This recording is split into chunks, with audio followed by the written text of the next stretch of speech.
Welcome to 99 TV special show. నాణానికి బొమ్మ బొరుసు రెండు ఉంటాయి. అదేవిధంగా ప్రతి మనిషిలో కూడా వృత్తి ప్రవృత్తి అనేవి రెండు ఉంటాయి. అయితే విరించి హాస్పిటల్ చైర్మన్గా తన బాధ్యతను నిర్వర్తించడంతో పాటు ప్రజాసేవ తన కర్తవ్యంగా భావించి ఆధ్యాత్మిక భావజాలంతో ముందుకు వెళ్తున్న కొంపల్లి మాధవీలత గారు ఈరోజు మనతో పాటు స్టూడియోలో ఉన్నారు.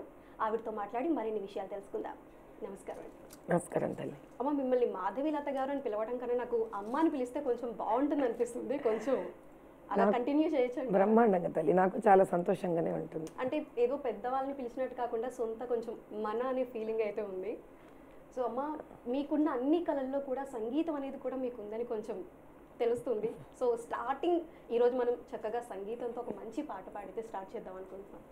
రామచంద్రుడిది ఇప్పుడు ప్రాణప్రతిష్ఠాపన జరిగింది కాబట్టి రాముడికి సంబంధించిన ఒక పాటతో మొదలు పెడదాం మనం. తప్పకుండా.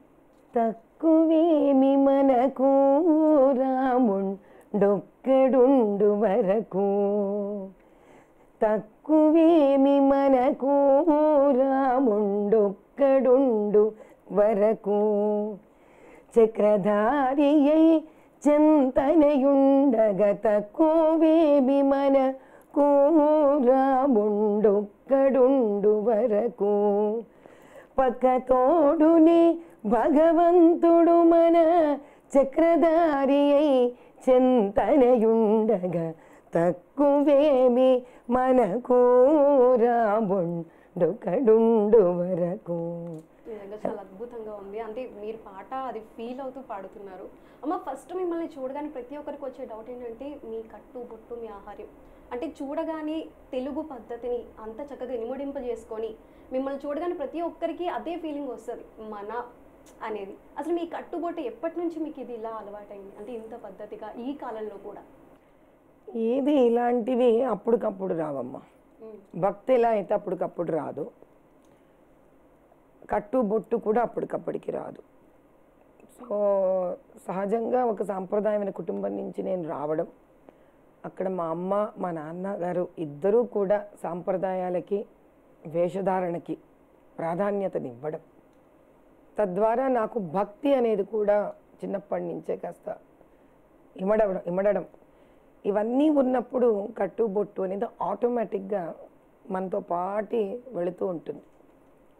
అంటే ఇప్పుడు ఏ పద్ధతిలో అయితే నేను ఉన్నానో, నిజం చెప్పాలి అని అంటే నాకు ఇంచుమించు ఒక 16-17 ఏళ్ల నుంచి కూడా నేను చాలా సాంప్రదాయమైన వేషధారణలోనే ఉన్నాను. లంగావణీలు వేసుకుంటూ, కాలేజీ కూడా చీరలు కట్టుకుంటూ వెళుతూ, ఏదైనా హైందవ స్త్రీకి ఇది తన వేషధారణ అని నమ్మిన వ్యక్తిని నేను. ఇలా వేసుకోవడం వల్ల స్త్రీని గౌరవిస్తారు అని నమ్ముతాను నేను. ఆవిడని ఆరాధిస్తారు, గౌరవిస్తారు. సో ఎవరు భరించడానికి ఇష్టపడరు చెప్పండి అని నా స్వార్థం. నేను గౌరవించాలి, నేను గౌరవించబడాలి అనేది నా స్వార్థం. కాబట్టి ఆ స్వార్థానికి తగ్గట్టుగా సనాతన సాంప్రదాయంలో తయారవుతాను. అంటే బేసిక్గా మీరు ఇప్పుడు చెప్పినట్టు కాలేజ్కి కూడా శారీస్లో వెళ్ళానన్నారు. కానీ అంటే బేసిక్గా మనతో పాటు పక్కన ఉండేవాళ్ళు, మన ఫ్రెండ్స్ అయినా సరే, ఏంటి ఎప్పుడు నువ్వు ఇలాగే వస్తావు, కొంచెం మోడర్న్ టైపు అలా ఇలా చెప్పేవాళ్ళు కూడా చాలామంది ఉంటారు కదమ్మా. కానీ దాన్ని మీరు డైవర్ట్ చేసుకొని ఇప్పటికీ మీరు ఇదే పద్ధతిని ఫాలో అవుతున్నారు. అంటే ఇప్పుడు చాలామంది ఈవెన్ బ్రాహ్మణ కుటుంబంలో ఉన్నా సరే ఇప్పటికీ ఎవరు ఇన్ని ట్రెడిషనల్గా కట్టుబొట్టు కానీ మడి కానీ ఇలాంటివన్నీ లేకుండా ఉన్నాయి. మీరు అది ఇంకా కంటిన్యూ చేస్తూ నేటి జనరేషన్ కూడా మీరు అది అందివ్వడానికి మీరు ప్రయత్నం చేస్తున్నారు.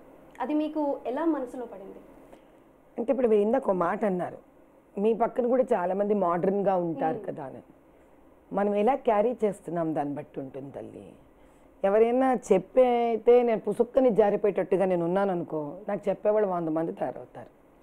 కానీ నేను వేసుకున్నది నేనే గర్వంగా క్యారీ చేశాను అనుకో, నన్ను చూసి అలా వేసుకోవాలనుకునే వాళ్ళు తయారవుతారు.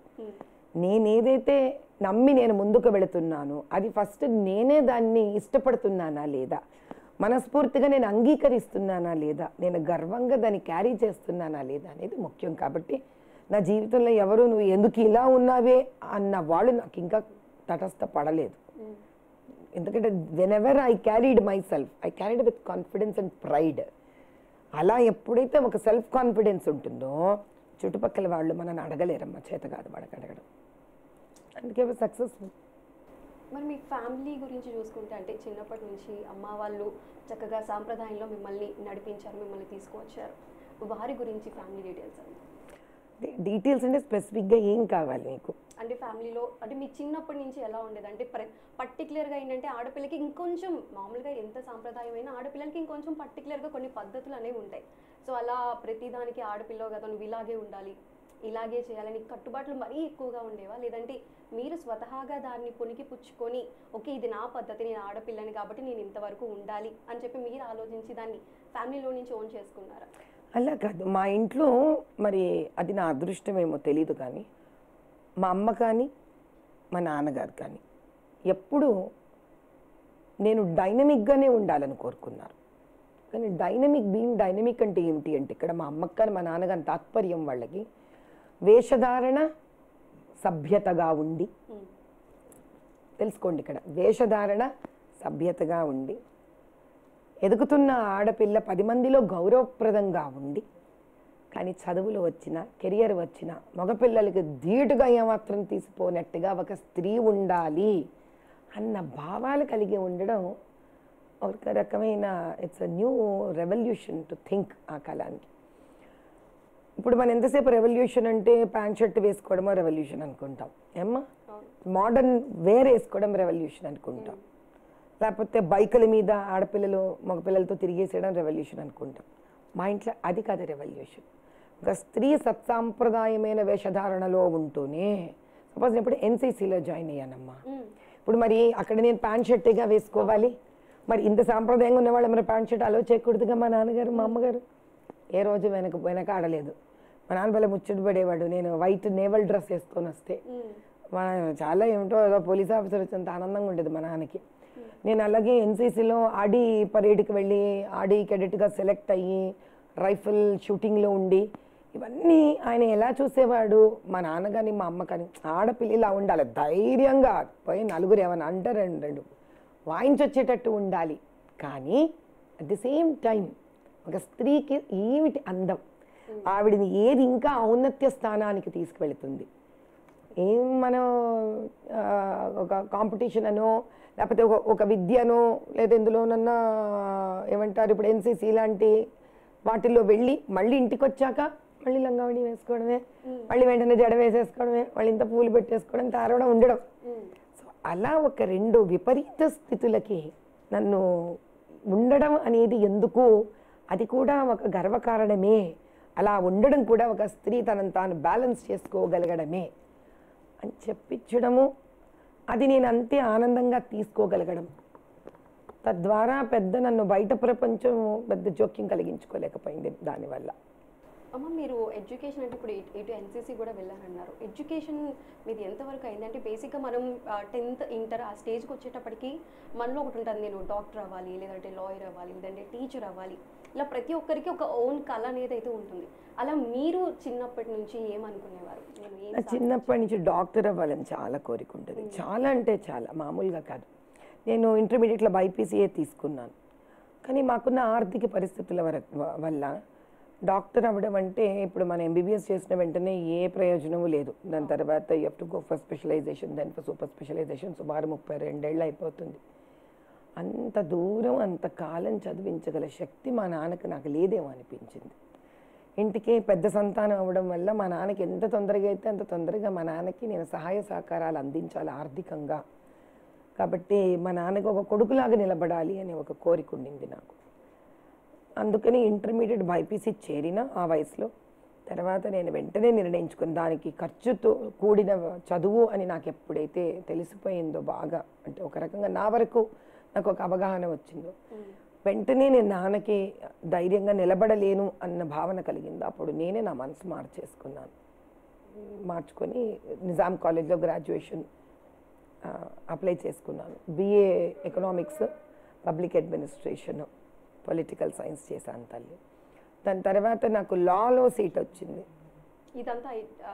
గ్రాడ్యుయేషన్ అయ్యాక చాలా మంది తెలియదు కానీ నాకు లా ఈవినింగ్ కాలేజ్ సీట్ వచ్చింది అండ్ పోస్ట్ గ్రాడ్యుయేషన్ సీట్ వచ్చింది.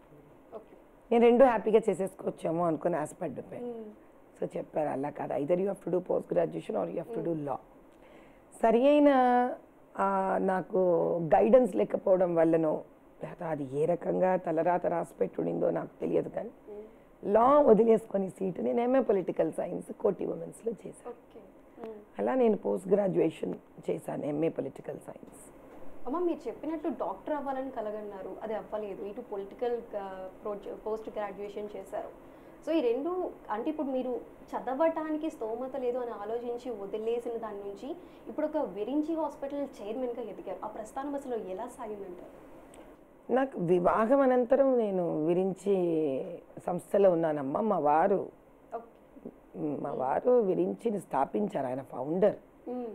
సో వివాహం నన్ను ఇక్కడి నుంచి అక్కడికి తీసుకెళ్ళింది. మీ కళ ఆ విధంగా సాకారం అయింది అనుకోవచ్చు.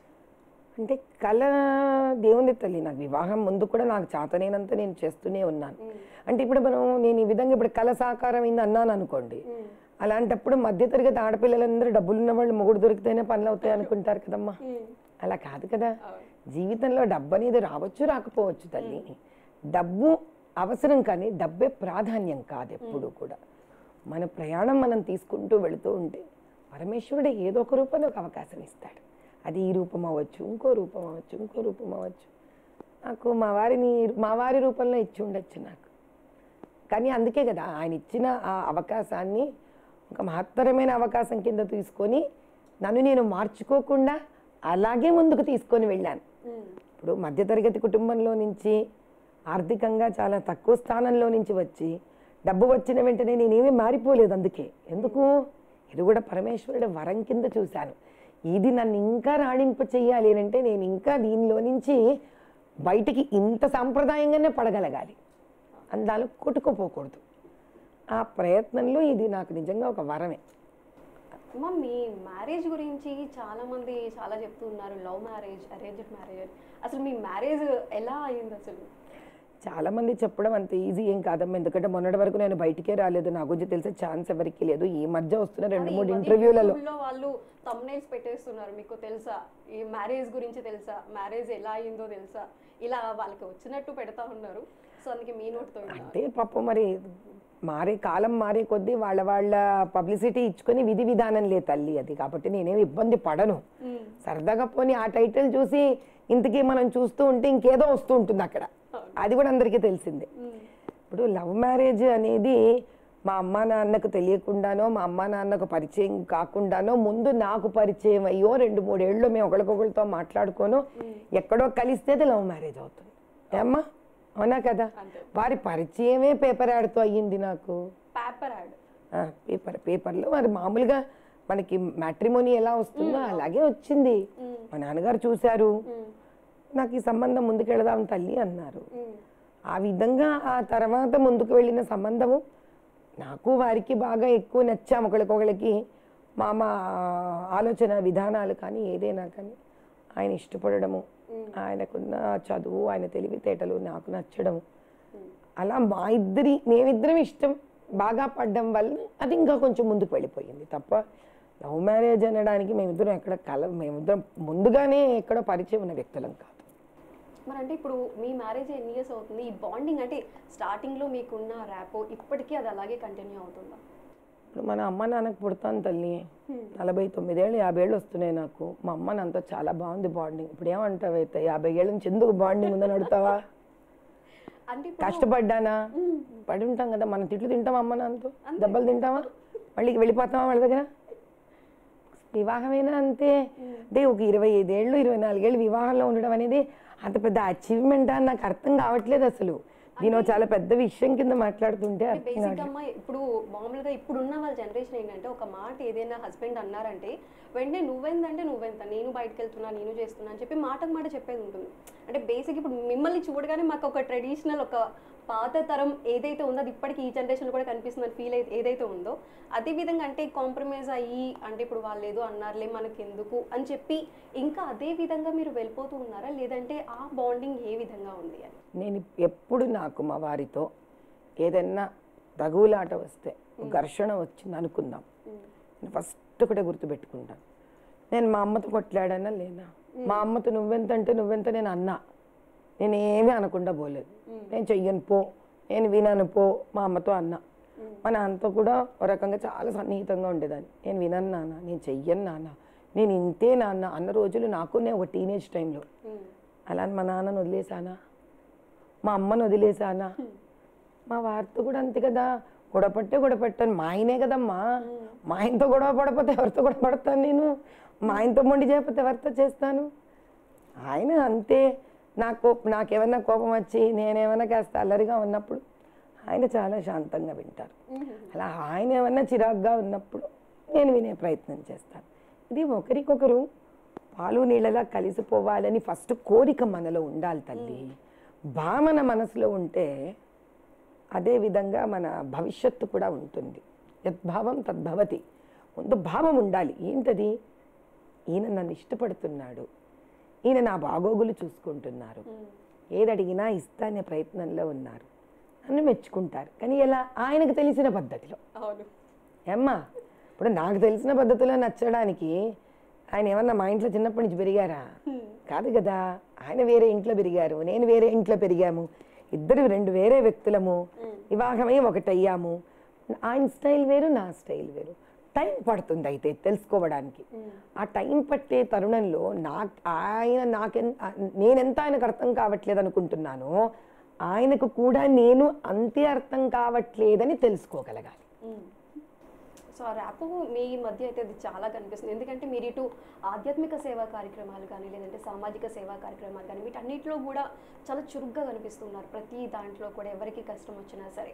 ఇప్పుడు మీరు అంటే పెళ్ళైన తర్వాత స్టార్ట్ చేస్తారు, పెళ్ళికి ముందు ఏ విధమైన ఈ సేవా కార్యక్రమాలు ఉండేవి? Good question. నేను ఒకటి రెండు చెప్తాను, మీకు అంత ఎక్కువ వద్దు. నేను ఒకసారి మా ఇంటర్మీడియట్ కాలేజ్ నుంచి ఇంటికి వస్తున్నాను బస్లో. మేము సంతోష్ నగర్ కాలనీలో ఉండేవాళ్ళము, సైదాబాద్ దగ్గరమ్మ. అయ్యో సదన్ దాటిన తర్వాత మిట్ట మధ్యాహ్నం వస్తున్నాను. పాపం ఒక అమ్మాయి ఫిట్స్ వచ్చి పడిపోయింది ఆ డ్రైవర్ పక్కన. అలా నిలబడి కింద పడిపోయింది. కరెక్ట్గా మా కాలనీ వచ్చేసింది స్టాప్. ఏదో చేతిలోకి తాళంచో ఇచ్చారు. ఎలా వెళుతుంది అమ్మాయి ఇంటికి? మరి ఇంచుమించు నా వయసునో కొంచెం పెద్దదో కూడా నాకు తెలియదు, ఇప్పుడు గుర్తులేదు. మన దగ్గర ఉండేదే ఏదో 10 రూపాయలు, మా నాన్న నెలకి ఇచ్చేది 10 రూపాయలు నాకు అప్పటికి. అంతే, నాకు అందరికన్నా తక్కువ, ప్రపంచంలో తక్కువేమో అనిపిస్తుంటుంది ఒకసారి. ఆ 10 రూపాయలు చాలా జాగ్రత్తగా పెట్టేదాన్ని, ఓ పట్టణం ఖర్చు పెట్టేదాన్ని కాదు. I use to be very very calculative in the money that I use to spend.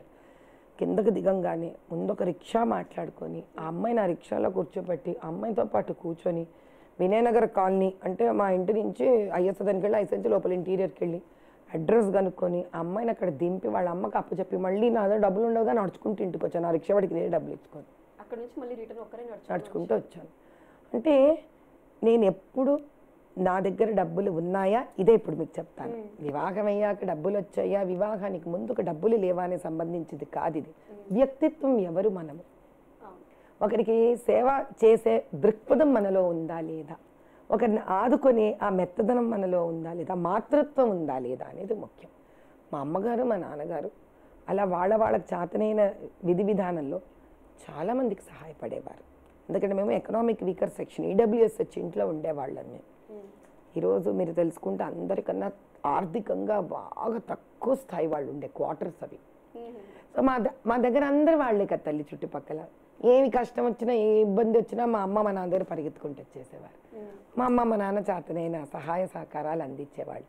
ఇప్పుడు ఆర్థికంగా ఇబ్బంది ఉన్న వాళ్ళు డబ్బు సహాయం ఎక్కడ అందియగలరమ్మా? అది తప్ప అన్ని సహాయాలు ఇస్తారుగా. అలా సహాయం చేయడం అనేది ఒక రకంగా మా రక్తంలోనే ఉంది. మా తమ్ముడైనా అంతే. వాడు అమెరికాలో ఒకసారి అర్ధరాత్రి 2ంటికి ఎవరో పాపం హైవేలో ఆడవాళ్ళు తెలిసిన వాళ్ళు ఎవరో ఫ్రెండ్స్ ఫోన్ చేశారు. ఎవడమ్మా అర్ధరాత్రి హైవేలో వాడు కారు తీసుకొని వెళ్ళి అర్ధరాత్రి 2ంటికి ఆవిడెవరికో మా వాడు తన కారు ఇచ్చి ఆవిడ కారుని ఫోన్ చేసుకొని టోయింగ్ చేసుకొని రిపేర్కి పంపించి ఇంటికి వచ్చాడు. సో ఇది డబ్బుకు సంబంధించింది కాదమ్మా. తల్లిదండ్రులు పిల్లలకు ఏమిచ్చి పెంచుతారు, ఏమి ఇవ్వడం అంటే ఏంటి, వాళ్ళకి నేర్పిస్తుండడం కాదు, వాళ్ళు ఎలా వాళ్ళ ముందు ఉన్నారు అలా. మా అత్తగారు మామగారు వాళ్ళంతా అపరదాన కర్ణులు వాళ్ళిద్దరు. మా అత్తగారు అయితే జైళ్ళల్లో ఉండే వాళ్ళకి, స్త్రీలకి, చిన్న పిల్లలకి. మా మామగారు అంతే, రోడ్డు మీద పిల్లల్ని లిఫ్ట్ చేసి. అదృష్టం ఏంటంటే ఆర్థికంగా ఇబ్బంది ఉన్నా ఒక సహాయ సహకారాలు అందించే దంపతుల ఇంట్లో నుంచి వెళ్ళి ఇంకో సహాయ సహకారాలు అందించే దంపతుల ఇంట్లో పడ్డాను. అదే అదృష్టం. అమ్మ, మీరు ఇంత గర్వంగా మీ పేరెంట్స్ గురించి చెప్తున్నారు. సో మీ పిల్లలు ఏ విధంగా ఉంటున్నారు? అంటే మీ విధంగానే, అంటే మీరు ఏ విధంగా అయితే కట్టుబొట్టు సాంప్రదాయాల్ని క్యారీ చేస్తూ వచ్చారో మీ పిల్లలు కూడా ఇప్పుడు అదే విధంగా ఉంటున్నారు? ఒక విధంగా నేను చెప్పాలంటే నా పిల్లలు నాకన్నా బుద్ధిమంతులమ్మా. మీకన్నా నాకన్నా బుద్ధిమంతులు. ఎందుకు అనంటే నా తరంలో నన్ను పాడు చేయడానికి వాతావరణము అంత లేదు, కానీ ఈ కాలంలో పిల్లల్ని పాడు చేయడానికి వాతావరణం ఇంటికే వచ్చేస్తుంది. ఏమంటావు తల్లి? అటువంటి స్థితిలో కూడా మమ్మల్ని మనస్ఫూర్తిగా ప్రేమించి మమ్మల్ని చాలా భక్తిభావంగా కొలిచే పిల్లలు ఉన్నారు నాకు. అయితే నాలాగే ఉంటారా? ప్రతి పండక్కి మంగళవారం అన్న శుక్రవారం వాళ్ళ మూడు వచ్చినప్పుడల్లా ప్రతి పండక్కి సాంప్రదాయంగా పూజా పునస్కారాలు అన్నిటికీ ఇలాగుంటారు. లేకపోతే పెద్దగా బయటకు తిరగరు, వాళ్ళు ఇంట్లోనే ఉంటారు. ఇంట్లో ఉన్నప్పుడు వాళ్ళ ఇష్టం పంజాబీ డ్రెస్సు ఏదైనా సభ్యతగా వేసుకొని ఇంట్లో ఉంటారు. మరి ఇంట్లో ఉన్నప్పుడు కూడా నేను ఎక్కువ వాళ్ళని రెస్ట్రిక్ట్ చేశాను అనుకో, లేకపోతే రూల్స్ చెప్పడం మొదలు పెట్టాను అనుకో, ఈ మాత్రమన్నా ముందుకు తీసుకెళ్ళి ఒక తరాన్ని ఆపేసిన దాన్ని అవుతాను. ఎందుకంటే వాళ్ళు కూడా బ్లెండ్ అవ్వాలి. బయటికి వెళ్ళినప్పుడు మాత్రం పూజలు పునస్కారాలు ఉన్నప్పుడు మాత్రం నోములు వ్రతాలు చేసుకుంటారు ఇద్దరు. మా పెద్దమ్మాయి నోములు చేసుకుందన్ని, మా చిన్నది సగం చేసేసుకుని ఇంకో సగం ఉన్నాయి. అలా ఏది కూడా ఇది చెయ్యము అది వినము అన్నారు. ఇద్దరు నా అలాగే మడిచీర కట్టుకుంటారు ఏ పూజల పునస్కారాలు ఉన్నా. పెద్దమ్మాయి ఇప్పుడు 21 దాటింది తల్లి, IIT కూడా అయిపోయింది అమ్మాయిని. తర్వాత ఒక అబ్బాయి ఉన్నాడు నాకు, మగ పిల్లవాడు, వాడు ఇప్పుడు IIT చెన్నైలో చదువుతున్నాడు. 3 అమ్మాయి చదువుకుంటోంది ఇంట్లో. మా పెద్దమ్మాయి మా అబ్బాయి ఇంకో 2 టీచర్స్ చదువు చెప్తారు. అంటే అమ్మ నాకు డౌట్, ఫస్ట్ పాప తర్వాత బాబు మళ్ళీ పాప. అంటే బేసిక్గా మనకి ఇద్దరు చాలు అంటే పాప బాబు సరిపోతారు, లేదా నెక్స్ట్ అంటే మళ్ళీ కొడుకనా, లేకపోతే పిల్లల మీద ఇష్టం మీద? నాకు చాలా ఇష్టం తల్లి, విపరీతంగా, మామూలుగా కాదు. ఈ రోజుకి నేను ఎక్కడికైనా బయట కార్యక్రమాలకు వెళితే పెద్దవాళ్ళందరూ వచ్చేస్తారు, అమ్మ ఫోటో. నా పిల్లలు కనిపించారనుకోండి అందరిని ఆపేస్తాను, ఉండండి అయ్యా అని తోసేస్తా. అక్కడ పిల్లలందరినీ పిలిపించుకుంటా, పిల్లలతో ఫోటోలు దించుకుంటాను. ఆ తర్వాత స్త్రీలతో, ఆ తర్వాత అక్కడ ఉండే పిల్లలు మగ పిల్లలు ఎవరైనా ఫోటోలు దించుకుంటాను. నాకు పిల్లలు అంటే విపరీతంగా ప్రాణం, అది తారస్థాయి, ఇంకా నేను అది చెప్పలేను. ఆ ప్రేమలో ఆ పిచ్చిలో 3 పిల్లల్ని కన్నాను. ఇంకా కనుండే అదృష్టం లేకపోయింది, కానీ ఇంకా అవకాశం ఇచ్చుంటే పరమేశ్వరుడు ఇంకా కనుండేదాన్ని. అంటే అమ్మ పిల్లలతో మీకు అంటే ప్రతి ఇంట్లో లాగే పిల్లలు గోల్ చేయడం, స్కూల్కి వెళ్ళనని చెప్పి ఇంట్లో మారం చేయడం, అలాంటివన్నీ మీ ఫ్యామిలీలో కూడా అవి కూడా నార్మల్గా అన్నీ కామన్? చిన్నపిల్లలు అన్నాక అల్లరి చేయడం అనేదే చిన్నతనం కదా తల్లి. ఇప్పుడు నేను ఈరోజు అల్లరి చేద్దాం అనుకుంటే నేను అల్లరి చేయలేను. అదే మీరు కూడా చిన్నపిల్లని పెట్టేసేయండి, వాడు గోల చేస్తాడు. ఇంత ప్రశాంతంగా మిమ్మల్ని మీరు ఇంటర్వ్యూ చేయనివ్వడు మీవని. అదే వాళ్ళ వయసు. ఆ ఇన్హిబిషన్ లేకపోవడం, ఎటువంటి మానసిక ఆటంకాలు లేకపోవడమే ఆ వయసు. ఆ వయసుని మనం క్యాప్చర్ చేసుకోవాలి, ఆ వయసులోని అందాన్ని మనం ఆస్వాదించాలి. మా పెద్దమ్మాయి అలా చాలా విపరీతమైన యాక్టివ్గా ఉంటుంది. అయ్య బాబోయ్, అమ్మాయికి అన్నం పెట్టాలంటే కూడా అంత ఈజీ కాదు, చాలా చాలా అంటే చాలా యాక్టివ్. స్కూల్కి పంపిస్తే మొదటిసారి ఇష్టపడలేదు స్కూల్కి పోవడం. కష్టపడి కథలు చెప్పి ఏడవకుండా స్కూల్లో దింపాను. స్కూల్లో వాళ్ళు ఏడవకుండా అట్టు పెట్టుకోలేకపోయారు, వాళ్ళు ఉంచుకోలేకపోయారు. రెండోది ఎప్పుడైతే నేను ఒక 3 ఏళ్లకే సరదాగా కాస్త టైంపాస్ అవుతుందేమో తీసుకెళ్దాము కూర్చోబెడదామని చూశాను. వాళ్ళు అప్పుడే A B మొదలు పెడుతున్నారు. దీనికి A to Z వచ్చు, ఆల్ఫాబెట్స్ అన్నీ వచ్చేసు, నంబర్స్ 100 వరకు వచ్చు, A4 యాపిల్ అవన్నీ వచ్చు, తెలుగు వీళ్ళు దిద్దడం వచ్చు, శ్లోకాలు వచ్చు, విశ్వసహస్రనామ పద్యాలు వచ్చు, శ్లోకాలు వచ్చు. దాన్ని ఎవడ పట్టుకుంటాడు తల్లి స్కూల్లో? అమ్మ ఎంతసేపు పొద్దున్న నుంచి ఒక ఏ చెప్తాంది అమ్మ టీచర్, నేను విననని చెప్పేసింది. బోరు కొట్టేసేది, చాలా వెంటనే పట్టేసేది ఇలా. అలా అందుకే పైగా స్కూళ్ళల్లో కూడా ఆ ప్రేమ ఆప్యాయత లేదు. పిల్లల్ని బాత్రూంలోకి తీసుకెళ్తారు, ఆ జబ్బ పట్టుకుంటారు, ఇక్కడ ఇలా జబ్బ పట్ట బరబర అట్లా లాక్కొని పోతారు.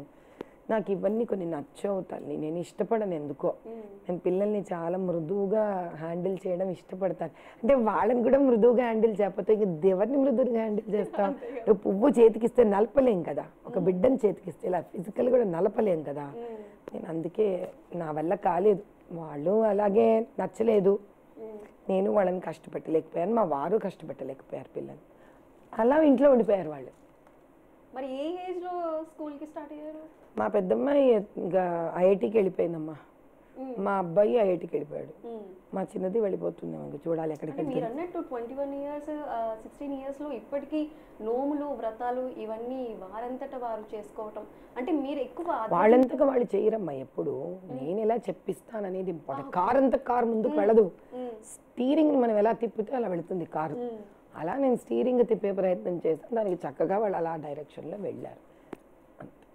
మీ పద్ధతికి బాగా అలవాటు పడ్డారు. ఇమిడారు. ఆ ఇమిడేటట్టుగా మనం స్లోగా చెప్పించాలి, నిదానంగా నేర్పించాలి. హడావిడి చేసేదాన్ని, సరదాగా ఆర్భాటం చేసేదాన్ని, ఆ గోల గోల గోల గోల తయారు చేసేదాన్ని. ఆ నవ్వులు ఇక్కలు సరదాగా ఆట ఆట ఆట ఆటగా నవ్వులు చేసేసారు పిల్లలు. వాళ్ళకి ఇది అలవాటు అయిపోతుంది. ఇప్పుడు ఏంటంటే వాళ్ళకి ఈ వయసు వచ్చేసరికి అవి ఇంపార్టెంట్, మన సాంప్రదాయం అవి కాపాడుతాయని ఈ రోజు. ఆ రోజు అదేదో సరదా, అదేదో ఆట, అలా ఆ రోజు. అమ్మ బేసిక్గా ఆడపిల్ల అంటే ఫస్ట్ మనలో అంటే అమౌంట్ గురించి మీరు అన్నట్టు ఆర్థిక స్థితి ఏ విధంగా ఉంది దాని విషయం పక్కన పెడితే ఒక ఆడపిల్లని కానీ ప్రతి ఒక్క పేరెంట్స్లో ఆ భయం అనేది ఉంటుంది. ఆడపిల్లని ఈ జనరేషన్లో మనం ఎలా ముందుకు నడిపించాలి, ఏం చేయాలి, అసలు వాళ్ళు ఏ విధంగా ఉంటారు, రాబోయే ఫ్యూచర్ ఏ విధంగా ఉంటుంది, ప్రతి పేరెంట్కి ఆ భయం ఉంటుంది. దాన్ని మీరు అంటే ఇప్పుడు మీ ద్వారా వాళ్ళకి ఏం చెప్తారండి? ఆడపిల్ల ఈ రోజే కాదమ్మా, ఏ రోజైనా భయమే ఉండేది పెంచడానికి. ఎందుకంటే ఆ అమ్మాయి మనకి భయం కాదు, చుట్టూరా ఉన్న ప్రపంచము వాతావరణంకి భయం. మనకి చాలా ఏళ్ల క్రితం ఈ భయం లేదు మన దగ్గర. సుమారు మీరు 2000 సంవత్సరాల క్రితం వెళ్ళిపోతే ఆ రోజు ఎప్పుడు ఇంత భయాలు లేవు. రకరకాల దండయాత్రలు ఏవైతే జరిగాయో, ఆ దండయాత్రలో స్త్రీ దూషించబడిందో, ఆ దండయాత్రలో స్త్రీ అవమానింపబడిందో, వాడబడిందో, ఆ భయం పోలేదు మనకి, ఆ వాతావరణము పోలేదు ఇంకా మనకి. అర్థమైందా తల్లి? ఇప్పుడు మన చుట్టూరా రాబందులు ఉన్నారనుకో, ఏం చేస్తాను తల్లి, భయం వేస్తూ ఉంటుంది. ఆ భయం భయం భయం భయం భయం అలా పోవట్లేదు. అది పోవాలి అని అంటే ముఖ్యమైన విషయం ఏంటి అని అంటే మన ఇళ్లలో పెరుగుతున్న మగపిల్లల్ని ఫస్ట్ చక్కటి మగపిల్లలుగా తీర్చిదిద్దాలి. ఎందుకు అలా ప్రతి గడప ఆలోచించింది అనుకోండి, ప్రతి తల్లి మా ఇంట్లో మగపిల్లవాడిని నేను ఒక బుద్ధిమంతుడిగా తీర్చిదిద్దాలి, వాడు ఫస్ట్ తల్లిని గౌరవించాలి, వాడు ఫస్ట్ ఇంట్లో అక్క చెల్లెళ్ళని గౌరవించాలి, అత్తలను గౌరవించాలి, పిన్నులను గౌరవించాలి, స్త్రీని గౌరవించాలనే భావన ఒక తల్లి తన కొడుకుకి కనుక ఇవ్వడం నాంది ప్రారంభిస్తే, ఇటువంటిది ప్రతి ఇల్లు మొదలు పెడితే సమస్యదమ్మా. ఇంకా చక్కటి పరిష్కారం నిజంగా. అంటే కొడుకుని కూడా మనం చక్కగా అన్ని ఏ విషయానికి ఆ విషయం చక్కగా చెప్తే నెక్స్ట్ జనరేషన్ కూడా కొంచెం అంతే కదమ్మా. మీరు ఎవరు భయపడుతున్నారు? మన ఇంట్లో అమ్మాయిని ఇంకెవడో వాళ్ళ ఇంటి కొడుకు సతాయిస్తాడేమని భయపడుతున్నాం, ఇంకెవరో కబళిస్తారేమని భయపడుతున్నాం. అదే మన ఇంట్లో కొడుకుని ఇంకొక ఆడపిల్ల సమస్యలో ఇరుక్కోకుండా తయారు చేసామనుకో, అలా ప్రతి తల్లి ఆలోచించిందను. ఆ దేశంలో ఆడపిల్లకి కష్టం ఏంటి, నష్టం ఏంటి? ఎంత మనం అందరినీ కాపాడుకోకపోయినా, ఒక కాలేజ్లో 100 మంది మగపిల్లలు ఉన్నారంట, కనీసం 50 మంది ఇళ్లల్లో వాళ్ళు మార్పు తీసుకురాగలిగితే ఆ 50 మంది కాపాడడానికి వస్తారుగా ముందు. అమ్మ మీరు సామాజిక సేవతో పాటు ఆధ్యాత్మిక సేవ కార్యక్రమాలు కూడా చాలా చేస్తున్నారు. మొన్న రీసెంట్గా ఓల్డ్ సిటీలో చేసిన యాగం కూడా అది చాలా బ్రహ్మాండంగా పూర్తయింది. అసలు మీరు అక్కడ యాగం చేస్తున్నప్పుడు ఏ విధంగా అనిపించింది? అంటే బేసిక్గా ఓల్డ్ సిటీ అనగానే అది మనకి సంబంధం లేనిది అనే ఒక థాట్ అయితే వస్తుంది ప్రతి ఒక్కరికి, ప్రతి హిందూకి ఓల్డ్ సిటీ అది మనది కాదులే అని ఒక దూర భావన ఉంటుంది. దాంట్లో అలాంటిది మీరు అక్కడ అన్ని రోజులు యాగం నిర్వహించారు. అసలు అంత ఆ విధంగా మీరు చేయడానికి ఎటువంటి ప్రోత్సాహం మీకు వచ్చింది? అంటే ఏమైందంటే తల్లి, నేను ఎప్పుడైతే టోటల్గా ఓల్డ్ సిటీ పబ్లిక్లోకి వెళ్ళి సేవా కార్యక్రమాలు చేయడం మొదలుపెట్టాను ఫుల్ టైం కింద, ఆ వీధులు, అక్కడ ఉన్న స్త్రీలు, అక్కడ ఉన్న పిల్లలు, వాళ్ళ బాధలు, వాళ్ళ దయనీయ స్థితి, అదే సమయంలో వాళ్ళ భక్తి నాకు అనిపించింది నిజంగా. అంటే ఇప్పుడు ఆధ్యాత్మిక చింతన ఉన్న వ్యక్తిని కాబట్టి నాకేమనిపించింది అని అంటే, అసలు అందరూ ఎన్నో చోట్ల నుంచి ఎన్నో హోమాలు, యజ్ఞాలు, యాగాలు చేస్తూనే ఉంటారు.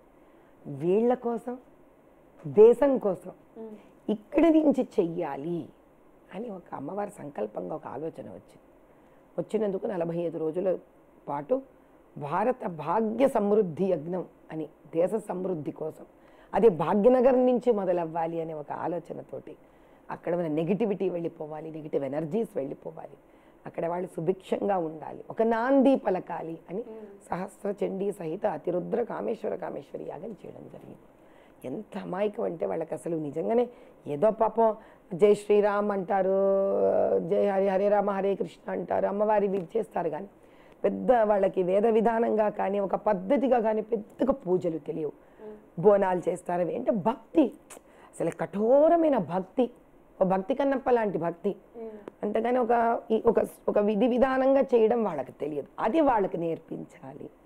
అది అలాంటి వేదోక్తమైన యజ్ఞశక్తి వాళ్ళకు ధార పొయ్యాలి అని ఏంటో ఒక చాలా గట్టిగా పిచ్చి పట్టినంత కోరిక వచ్చేసింది నాకు. వాళ్ళలో తిరిగేసరికి ఇప్పుడు నేను వాళ్ళకి ఏమి ఇవ్వగలను అనిపించింది. ఇందులో నాకు ప్రవేశం ఉంది కాబట్టి, ఒక బ్రాహ్మణ కుటుంబం నుంచి వచ్చాను కాబట్టి, అక్కడ పండిత పామర ప్రతి ఒక్కరికి జీవన విధానంతో సంబంధం లేకుండా చిన్న స్థాయిగా బతుకుతున్న వ్యక్తి దగ్గర నుంచి అందరికీ భగవంతుడు వాళ్ళ దగ్గరికి వెళ్ళాలి, అసలు భగవంతుడు వాళ్ళ దగ్గరికి వెళ్ళడానికి ఇష్టపడతాడు అన్న దాన్ని దృఢీకరించాలని, అంటే గట్టిపరచాలని అక్కడ చేయడం జరిగింది. దీంతో పాటు ఇంకా మీకున్న ట్రస్టుల ద్వారా కానీ సామాజిక సేవా కార్యక్రమాలు ఇలాంటివన్నీ చేస్తున్నారు.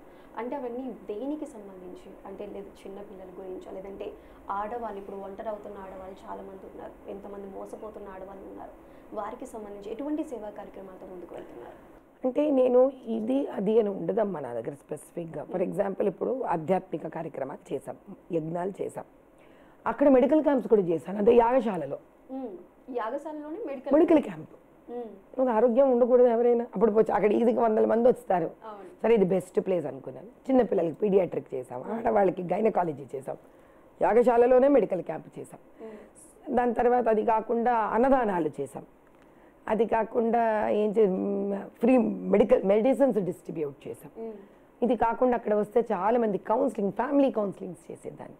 పాప జాతకం వచ్చి అడిగేవాళ్ళు, జాతకం చెప్పేదాన్ని, కాస్త ఆ ప్రవేశం ఉంది నాకు. ఇది కాక వీధులు బస్తీలలో చాలా చోట్ల వెళ్ళి చాలామంది ముస్లిం ఆడవాళ్ళకు కూడా వాళ్ళ ఇళ్లలో వాళ్ళకు కూడా వాళ్ళ ఇళ్ళ వరకు వెళ్ళి పసమంద వాళ్ళకి, అంటే బీద వాళ్ళకి, స్త్రీలకు రేషన్ డిస్ట్రిబ్యూట్ చేసేదాన్ని. సో నా దగ్గర ఎలా ఉంటుందంటే ఇదా అదా అని ఉండదు. నాకు ఆ యాగశాలకు చాలామంది వచ్చాడు, అమ్మ మేము ఇట్లా విరించిలో అడ్మిట్ అయ్యాము, ప్లీజ్ మీరు మాకేమన్నా కొంచెం కన్సెషన్ చేయండి, తగ్గించండి, పూరా డన్ గో ఇట్స్ గివెన్. నేను ఇదా అదా అని పెట్టుకోను తల్లి. ఎందుకంటే నా జీవితంలో నా పిల్లలకి, మాకు, అందరికీ, మనందరికీ మనకి అన్ని అవసరాలు ఉన్నాయి కదా. సో ఇదే అవసరం అదే అవసరం అని పెట్టుకుంటే ఎలా? అమ్మా అని వచ్చిన వాళ్ళకి నిజమైన ధర్మమైన అవసరమైతే నాకు చేతనైనంత సహాయం చేసే ట్రస్టులే 2 ట్రస్ట్. అమ్మ బేసిక్గా ఇప్పుడు మీరు హాస్పిటల్ చైర్మన్గా కూడా ఉన్నారు. హాస్పిటల్ అంటే ఇప్పుడు మన ఈ 4-5 ఇయర్స్ నుంచి, కరోనా తర్వాత నుంచి హాస్పిటల్ అంటే అవేవో మన దగ్గర డబ్బులు పిండేసే ఆ కార్పొరేట్ అనేది మొత్తం ఒక థాట్ అయితే వచ్చేసింది. మీరు దాన్ని నడిపిస్తూ ప్రజలకి సేవ చేస్తూ, అంటే ఇప్పుడు చాలామంది అంటూ ఉంటారు కదా, హాస్పిటల్ ఉంది అంటే బాగానే దోచుకున్నావు, బాగానే తీసుకున్నావు, ఇలాంటి కాంట్రవర్సీలు చాలా వస్తూ ఉంటాయి. అలాంటి వాటిని మీరు ఎలా ఫేస్ చేస్తూ దాన్ని ఇంకా నడిపిస్తున్నారు? తల్లి, లోకులు పలు కాకులు అలా మాట్లాడడం వాళ్ళ హక్కు, మాట్లాడనివ్వండి. ఇప్పుడు ఎవరో 2 మాటలు అన్నారు కదా అని వాటిని పట్టుకొని వేళ్లాడవలసిన ఇబ్బంది నాకు లేదు. ఫస్ట్ ఆఫ్ ఆల్ ఎందుకు అనంటే, మీకు అందమైన రోజా పువ్వు ఉన్నా దాని కింద ముళ్ళు ఉంటాయి కదమ్మా. ఎంత చక్కటి తామర పువ్వు వికసించినా అది బురదలో నుంచే వికసిస్తుంది కదా తల్లి. కాబట్టి వాళ్ళు ఏమన్నారా అనే దాని మీద నాకు ఇబ్బంది లేదు. నేనేం చేస్తున్నానో, నేను ధర్మబద్ధంగా చేస్తున్నానా లేదా అని నాకు నేను జవాబుదారీగా ఉంటున్నానా లేదా అనేది ముఖ్యం. అర్థమైందా తల్లి? ఇప్పుడు ఎంతోమంది ఎన్నో మంచి సేవలు చేస్తుంటే ఆ సేవలను మాటిమాటికి ఎంచి ఎంచి ఎంచి ఎంచి ఎంచి దానికి ఒక వికట రూపము ఇవ్వడమే కొంతమంది ధ్యేయంగా పెట్టుకుంటారు. ఎందుకు? ఫర్ ఎగ్జాంపుల్ ఇప్పుడు మోదీ గారు ఉన్నారు, అయోధ్య రామాలయం కట్టారు, ఏమ్మా రామ ప్రతిష్టాపన జరిగింది. ఏమైనా ఆయన ఈరోజు ప్లాన్ చేశారా? ఇది 500 సంవత్సరాల పోరాటమే కదా. ఎవరో ఒకరు దానికి ఒక ముగింపు ఇవ్వాలా, రామాలయం కట్టాలా. ఇప్పుడు మీరు ఈ రామాలయం ఎందుకు కడుతున్నారు? మోదీ గారు ఈ రామాలయం ఓట్ల కోసం కడుతున్నారు. ఈ అనేవాడికి నువ్వు ఏం చెప్తావు? ఇది పట్టించుకొని ఆయన ముందుకు వెళ్ళగలడా? ఆయనకు అక్కర్లేదు ఇవి. ఎందుకు? ఆయన చేసే పని ధర్మబద్ధంగా ఆయన అంతరాత్మ కనిపిస్తుందా లేదా అనేది ముఖ్యం.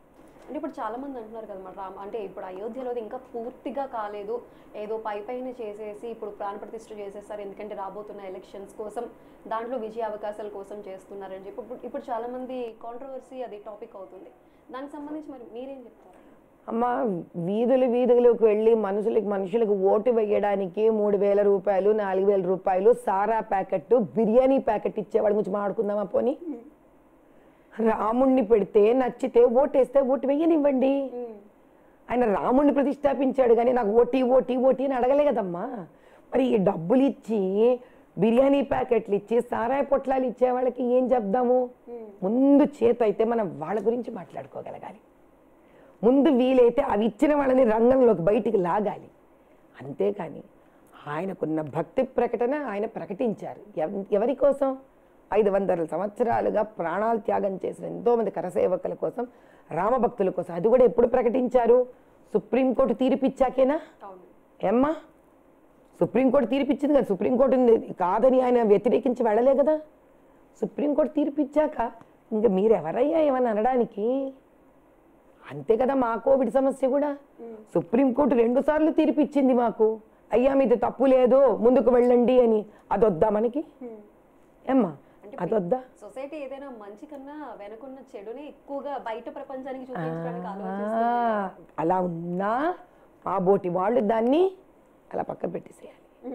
మా పనితో మేము చేసుకుంటూ వెళ్ళిపోవాలి అనేవాడు అంటుంటాడమ్మా. మనకెందుకు? వాడికి ఏం పోయింది? వాడికి అనడం వాడి పని.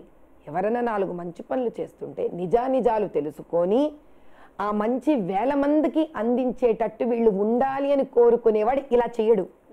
అర్థమవుతుందా తల్లి నేను చెప్పేది? మాలాంటి వాళ్ళు ముందుకు వస్తే, మాలాంటి వాళ్ళకి ఇంకా ధర్మం ఉండాలి మా దగ్గర, మేము 1000 లక్షల మందికి సహాయ సహకారాలు అందించి ఉద్ధరించాలి అని కోరుకునే వాళ్ళు ఎవ్వరూ కూడా ఇలా మాట్లాడరు, ఇలా రాయరు. ఎవరు రాస్తారు? పైగా టైం ఉండి బాగా కూర్చొని నింపదిగా అమ్మ ఒక పాప్కార్న్ తింటూ ఓ పల్లీలు నోట్లో వేసుకొని అవాక్కులు చెవాక్కులు పెట్టాలన్న వాళ్ళు కూర్చొని చేస్తారు. ఎప్పుడైతే ప్రజలు ఒక చక్కటి మార్గంలోకి వెళ్ళాలంటే, అమ్మా మీరు మాకు సహాయం చేయగలరా, అమ్మా మీరు మాకు ఇక్కడ ఏమన్నా మేము ఇంతవరకు దూరం వచ్చాం ఇంకా మీరేం చేయగలరు అని ఇంకా నా వల్ల ఒక ప్రాంతాన్నో ప్రజల్లో ముందుకు తీసుకుని వెళ్ళాలని తపన పడతారు. అలాంటి వాళ్ళు ఎప్పుడూ నన్ను ఆపలేరు, అలాంటి వాళ్ళు ఎప్పుడూ నాకు ఏ రకమైన ఆటంకం కలగజేయలేరు. అంతే విధంగా అక్కడ కూర్చొని దేశాన్ని పరిపాలిస్తున్న మోదీ గారికి కూడా ఇలాంటివి ఏవి తేడా పడవు. ఆయన చూడవలసిన ఏమంటారంటే ఒక విజయం ఏవైతే ఉందో, దిగ్విజయ స్థానాన్ని ఎవ్వరు ఆపలేరు తల్లి. అమ్మ మీది రాజకీయ ప్రవేశం కూడా కాబోతుంది అని, దానికి సంబంధించి మీరు అంటే ఇప్పుడు రాబోయే ఎలక్షన్స్లో సీట్ కోసం మీరు అడిగారా, లేదంటే బీజేపీ ప్రభుత్వం ఇస్తే తీసుకుందామని ఉన్నారు? అడగడము వాళ్ళు ఇవ్వడము అనేది కనుక ఒక మనం పక్కన పెట్టదలుచుకుంటే, బీజేపీ పార్టీ కానీ మోదీ గారి ఆధ్వర్యంలో కానీ చక్కటి ఆశయాలున్న పార్టీ అది. ఇప్పుడు నా బోటి వాళ్ళకి అలాంటి ఆశయాలున్న పార్టీలోకి, అటువంటి ఆశయాలున్న ఒక లీడర్తో వారి ఆధ్వర్యంలో పనిచేయాలి అనే ఒక కోరిక ఉంటుంది. ఈ కోరిక మేరకు ఫస్ట్ నీవు నీ దేశానికి ఏమి ఇచ్చావు అనేది ముఖ్యం. ఇప్పుడు ఎంతసేపు పార్టీ నన్ను ఎంచుకోవాలి, పార్టీ నాకు టికెట్ ఇవ్వాలి అని ఆశించడం ఒక పద్ధతి. నేనేం చేశాను ప్రజలకు, నేనేం చేశాను? ఎవరైనా నన్ను ఎందుకు కోరుకోవాలి తల్లి? అవునా కదా? కోరుకోవాలి అని అంటే నాలో కోరుకునే లక్షణాలు ఉండాలి ఫస్ట్. అందుకే నాకు చేతనైన సహాయ సహకారాలు ఇదివరకు ఎవరెవరికైతే చేస్తూ వచ్చానో అదంతా 7-8 ఏళ్లుగా నేను ఓల్డ్ సిటీలో చేస్తూ ఉన్నా కూడా ఇప్పుడు కొంతకాలంగా ఇంకా ఉధృతంగా చేస్తుంటే అక్కడ ఉండే లోకల్ వాళ్ళందరూ ఎవరైతే అన్ని ఈ 7 కాన్స్టిట్యుయెన్సీలో తిరిగిన ప్రతి చోట, అమ్మ మీరెందుకు పాలిటిక్స్లోకి రాకూడదు, మీరెందుకు పాలిటిక్స్లో రాకూడదు, మీరెందుకు పాలిటిక్స్లో రాకూడదు, ఇది నాకు ఒక 1-2 నెలలు యాగం తర్వాత యాగకాలంలో కూడా వినిపించేసరికి ఇదేదో బాగానే ఉంది కదా, ఎందుకు వెనకాడాలి, ఎందుకు వెనకాడాలి? ఆధ్యాత్మిక చింతన ఉంది, సమాజ సేవ చేసే దృక్పథం ఉంది, ధైర్యం ఉంది, పిల్లల్ని చక్కగా పెంచుకొని తీర్చిదిద్దుకున్నాను, ఇప్పుడు నేను చేయవలసింది ఏముంది? ఇలాంటి మనస్తత్వం ఉన్న వాళ్ళే కదా రాజకీయాల్లో రావాలి అన్న ఒక ఆదర్శప్రాయం అటు మోదీజీ గారు, యోగీజీ గారు వీళ్ళందరూ మొదలు పెట్టేశారు కదా. ఆ దృక్పథంలో ఆ ఒక ఎంకరేజ్మెంట్తో నాకు ఒక కోరిక కలిగింది. ఆ కోరిక కలిగిన తరుణంలో ఇంకా ఇంకా అగ్రెసివ్గా వర్క్ చేస్తున్నాను నేను. ఆ దాంట్లో బీజేపీ నుంచి కనుక నాకు చక్కటి అవకాశం వస్తే చాలా ఆనందంగా సంతోషంగా ఆ అవకాశాన్ని నేను తీసుకొని ప్రజలకు ఇంకా ఇంకా ఇంకా సేవ చేస్తాను అన్న విషయానికి అయితే క్లారిటీకి వచ్చేసాను. మా ఓల్డ్ సిటీ అంటే బేసిక్గా మనకి ముందనుకున్నట్టు అది మనకి సంబంధం లేని ఏరియా. కాకపోతే ఏంటంటే అక్కడ ఉన్న జనాలు కూడా చాలా రఫ్ పీపుల్. అంటే ఇప్పుడు మీరింత సున్నితంగా మాట్లాడుతూ అక్కడ యాగాలు చేస్తూ ఉన్నా సరే మిమ్మల్ని దూషించేవారు, మిమ్మల్ని అనేవారు, మిమ్మల్ని బెదిరించేవారు చాలామంది ఉంటారు. ఎందుకంటే వాళ్ళ కమ్యూనిటీ ప్రకారం అంటే మీరు ఇక్కడికి ఎందుకు వస్తున్నారు, మీరు ఇక్కడ ఎందుకు చేస్తున్నారు అని అటువంటి బెదిరింపులు కానీ లేదంటే మీ మీద ద్వేషం చూపించే సిచ్యువేషన్స్ కానీ అలాంటివి ఏమైనా ఎదురయ్యాయమ్మా మీకు? ఫస్ట్ అమ్మ, మీరు ఇప్పుడు ఇందులో హిందూ ముస్లిం అనే పేరు చెప్పకుండానే క్వశ్చన్ వేసేసారు తెలివిగా. నేను సహాయపడతాను మీకు. రఫ్గా ఉండడం అనేది ఒక ముస్లింలే ఉంటారా, ఒక హిందువులే ఉంటారా అని ఉండదు. ఒక ప్రాంతం బట్టి ఉంటుంది. నాకు హిందువులందరూ విపరీతమైన ప్రేమాభిమానాలు చూపించారు. అసలు అందులో తిరుగులేదు అంటే తిరుగులేదు. నాకు నిజంగా అందులో అక్కడే పుట్టి పెరిగిన వ్యక్తిని కదా నేను. 25 ఏళ్ళు సంతోష్ నగర్ కాలనీ ఆకత్పుర కాన్స్టిట్యున్సీ వ్యక్తిని నేను. దాంతో సంబంధం లేకుండానే ప్రేమించారు వాళ్ళు నన్ను. ఇప్పుడు మీరు ముస్లింల వైపు వస్తారా, నేను సహాయపడినంత బీద స్త్రీలకు. స్త్రీ ఏం రఫ్ ఉంటుందమ్మా? స్త్రీ ఏం రఫ్ ఉంటుంది చెప్పు? తల్లి ఏం రఫ్ ఉంటుంది? వెళ్ళేదాన్ని, రేషన్ ఇస్తాను, కూర్చుంటాను, వాళ్ళ బాధలు వింటాను. ఇది కాక నా ప్రోగ్రాములు కొన్ని ఆపే ప్రయత్నం చేసేవాళ్ళు చేసుకున్నారు. నాకు వాళ్ళతో సంబంధం లేదు, నాకు వాళ్ళతో భయం లేదు, నేను లెక్క చెయ్యను. నేను అసలు అట్లాంటి పెద్ద పట్టించుకునే మనిషిని కాదు. నేను ఎంత మెత్తగా మాట్లాడగలనో నేను అంత గట్టిగా కూడా నిలబడగలను. కాబట్టి మెత్తగా ఉండడం నా సహజ సిద్ధమైన, అంటే అలా చేత కాకుండా మెత్తగా ఉండే వ్యక్తిని కాదు నేను. నేను మెత్తగా మాట్లాడుతున్నానంటే నేను శాంతంగా ఉన్నాను అర్థం అంతే. ఎప్పుడైతే నా అనుకున్న వాళ్ళ కోసం నిలబడాలో అప్పుడు నేను ఝాన్సీ లక్ష్మీబాయి లాగానే నిలబడతా, రుద్రమదేవిలాగా నిలబడతా, అవసరమైతే మహిషాసుర మర్ధనిలాగైనా నిలబడతాను. నాకున్న ధైర్యం ఆషామాషి ధైర్యం కాదు. కానీ అది అన్ని చోట్ల అన్ని వేళలా అవసరం లేదమ్మా. ఒక తల్లి స్థానంలో వెళ్ళాను ఆ కాన్స్టిట్యువెన్సీకి. పిల్లలలాగా నన్ను ఆదరించారు వాళ్ళు. హిందూ వాళ్ళందరూ ఆదరించారు. అంటే వయసు తారతమ్యం లేకుండా, ఏ భేదము లేకుండా, ఎవ్వరు జాతి ఏ భేదం లేకుండా, స్త్రీలు పురుషులు చిన్నపిల్లలు అందరూ, బస్తీలో వాళ్ళు, బిల్డింగ్లలో వాళ్ళు, ఇంకా తిరుగులేదులేండి. వాళ్ళ ప్రేమకు తిరుగులేదు. హిందీ నార్త్ ఇండియన్ వాళ్ళు, ఇటుపక్క వాళ్ళు, కర్ణాటక వాళ్ళు, తమిళనాడు వాళ్ళు, మరాఠీ వాళ్ళు, అబ్బా అసలు ఆ ప్రేమామృత రుచి చూస్తే నాకైతే అనిపించింది, వేరొక్కడి గురించి నాకు తెలియదు, రాబుద్ది కాదు. 15 గంటలు 16 గంటలు మరి ఓపిగ్గా ఎలా తిరగలిగితే ఎలా పనిచేస్తున్నానమ్మా. వాళ్ళు పట్టుకున్నారు నన్ను అలా, నేను అందించిన ప్రేమను అలా పట్టుకున్నారు వాళ్ళు. అదృష్టం ఉండాలి, అంత ప్రేమించగలిగిన వాళ్ళ మధ్యలో ఉండడం అదృష్టం నాకు. ముస్లింల వరకు వచ్చారా, నేను చేసేది స్త్రీలకు, బీద కుటుంబాలకు కాబట్టి వాళ్ళ దయనీయ స్థితమ్మా. వాళ్ళు అలా కూర్చొని మాట్లాడుతుంటే కళ్ళలో నీళ్ళు వచ్చేస్తుంటే ఏడ్చేస్తుంటారు. వాళ్ళు ఏం చేస్తారు తల్లి? ఈ మంచి కార్యక్రమాలు జరగకూడదు అని ప్రయత్నించే కొన్ని దుష్టశక్తులు ఉంటాయి. దానికి ఉన్నాడుగా భగవంతుడు, మన దేవుడు ఉన్నాడుగా, గట్టిగా చూసుకుంటాడు. ఎక్కడి నుంచి ఏం సంధించాలో సంధించి పారేస్తాడు. నాకు ఆ భయం లేదు. భయపడ్డ వాళ్ళు ఎవ్వరూ యుద్ధం చేయలేరు.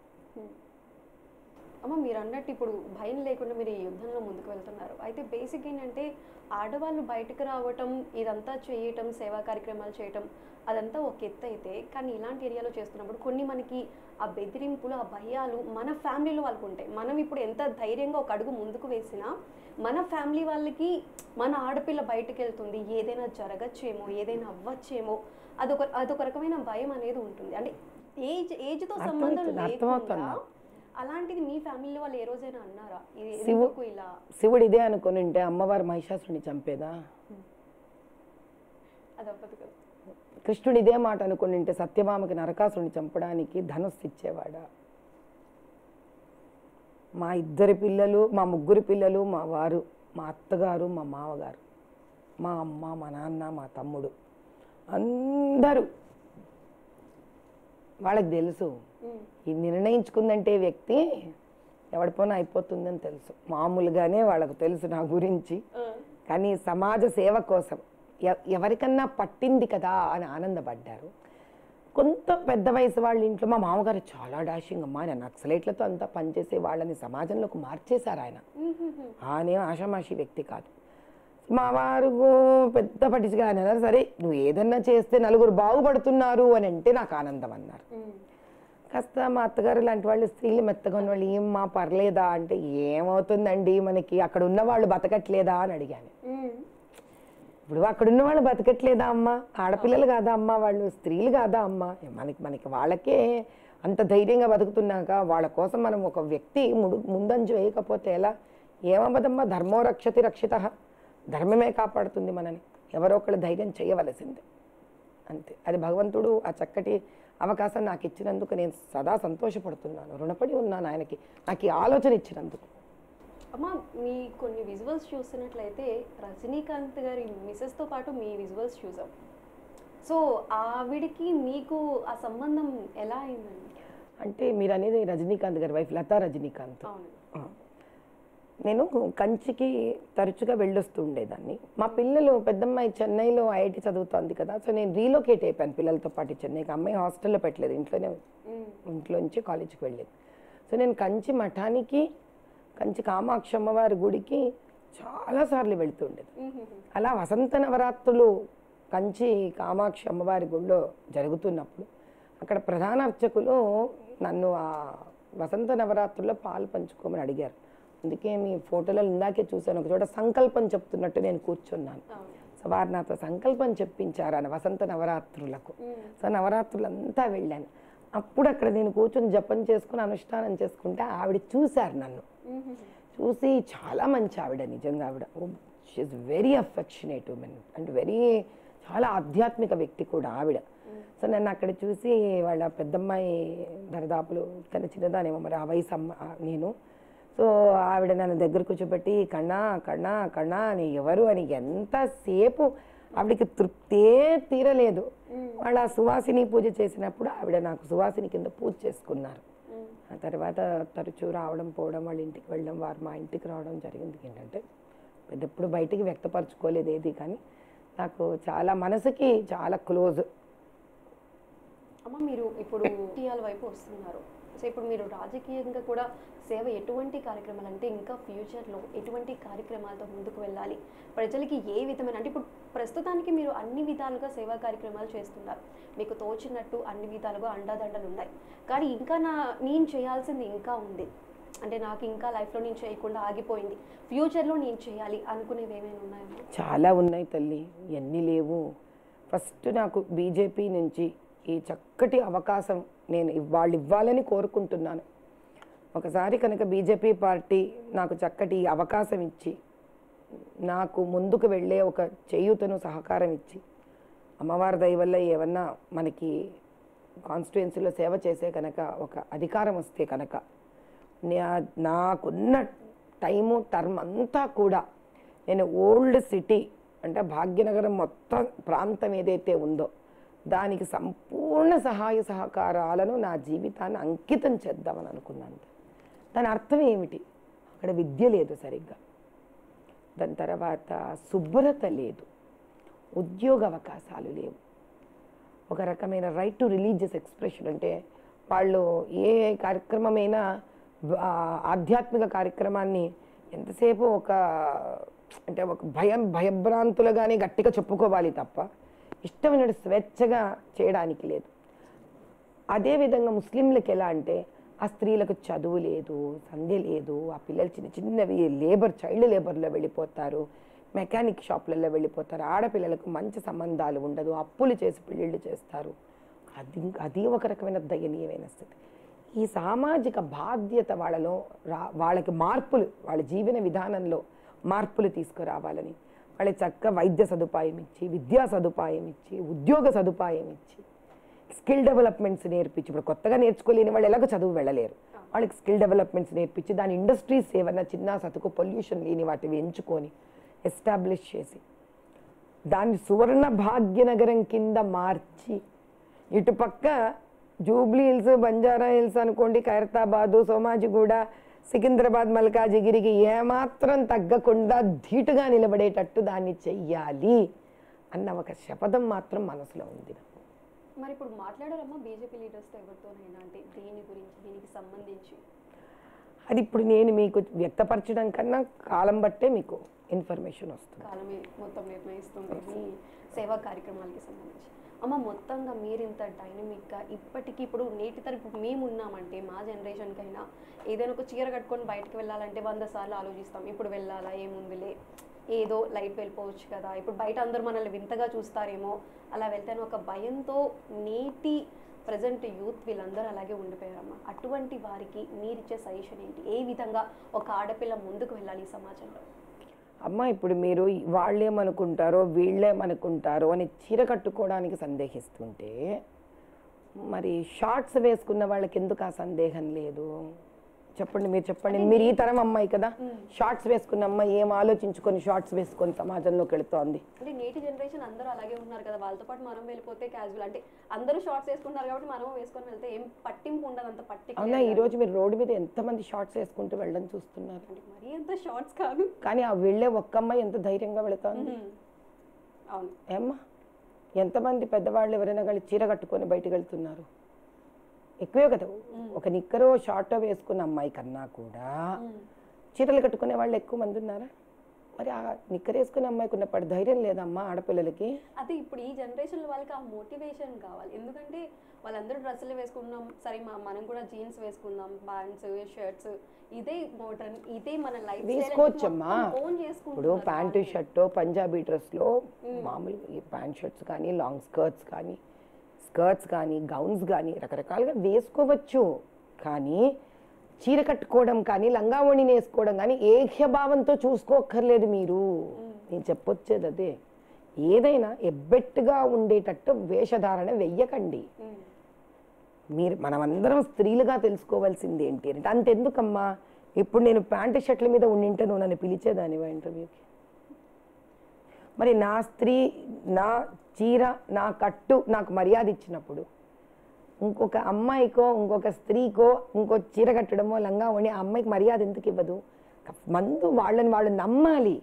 ఈ వేషధారణ నాకు గౌరవాన్ని ఇస్తుంది, ఈ వేషధారణ నన్ను ఒక ఉన్నతమైన స్థానానికి తీసుకొని వెళుతుంది, దీనిలోనే నేను గర్వంగా ఉండాలి, ఇందులో నాకు ఆనందం ఉంది అని ముందు వాళ్ళ భావన కలిగిన నాడు వాళ్ళు దాన్ని గర్వంగా క్యారీ చేస్తారు.